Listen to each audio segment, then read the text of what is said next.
Okay, today I thought we'd play with and talk about ROTOR.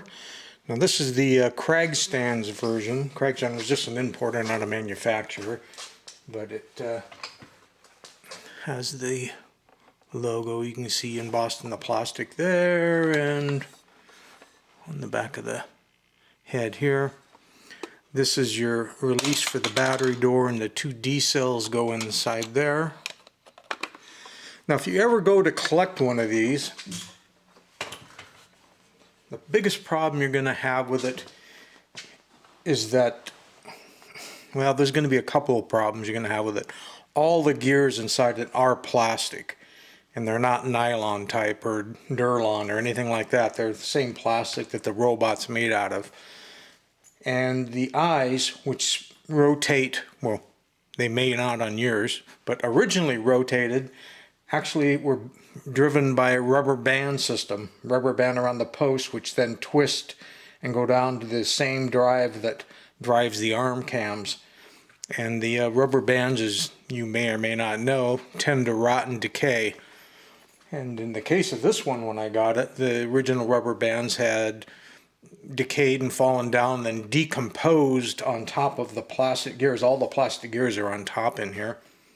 Worked their way into the teeth of the gears, joined them as one, so it took forever to carefully clean this rubber band goo and hardened mess out of the teeth of the gears. The next problem, of course, being that I just told you all the gears are plastic and not nylon, is the main pinion gear on the battery motor itself had split, of course. And the way the thing is built and assembled, you cannot get to it unless you want to damage the robot, or in the case of when I fixed this one through the battery box, the gear is just above the battery box, I went ahead and dremeled out a little hole in the inside above the battery box so I could get in to get a gear in that way. So, functional wise, here we have, there'll be walking, rotating, moving arms, spinning eyes, clicking sounds. And the unique walking mechanism is, there's got a piece of junk on there, concentric wheels, which are gear driven on either side, so it kind of looks like a pin walker when it's walking, but in fact it's a cam walker.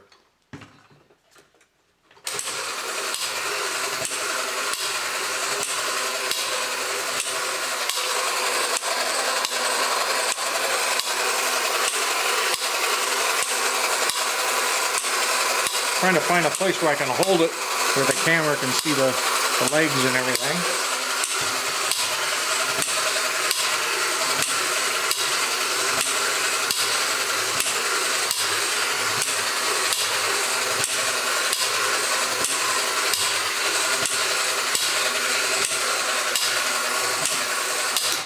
Well, the toy came in many different colors.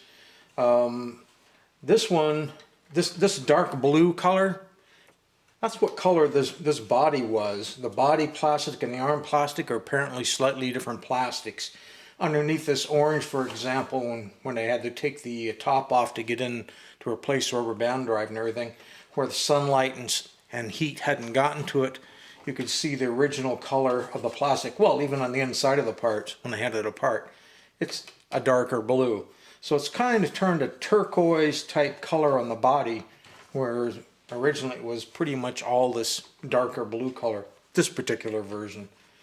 And, you know, embossed into the plastic here is the name ROTOR, more or less. So a large robot, very cool, from the 1970s. I think the first one I've seen an advertisement for was 1970 itself, but I'm sure they produced the toy for more than 1 year.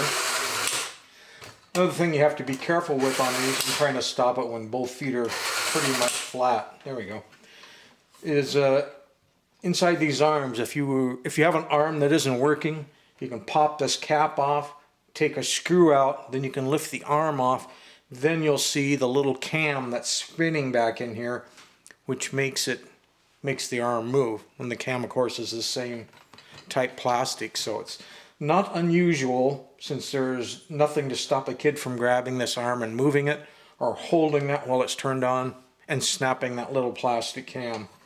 The toy definitely was not designed to last. It was one of those toys where you'd buy it and they figured if the kid had a good time with it on his birthday or Christmas or whenever he got it, that was good enough. So there you have it, my Cragstan ROTOR robot.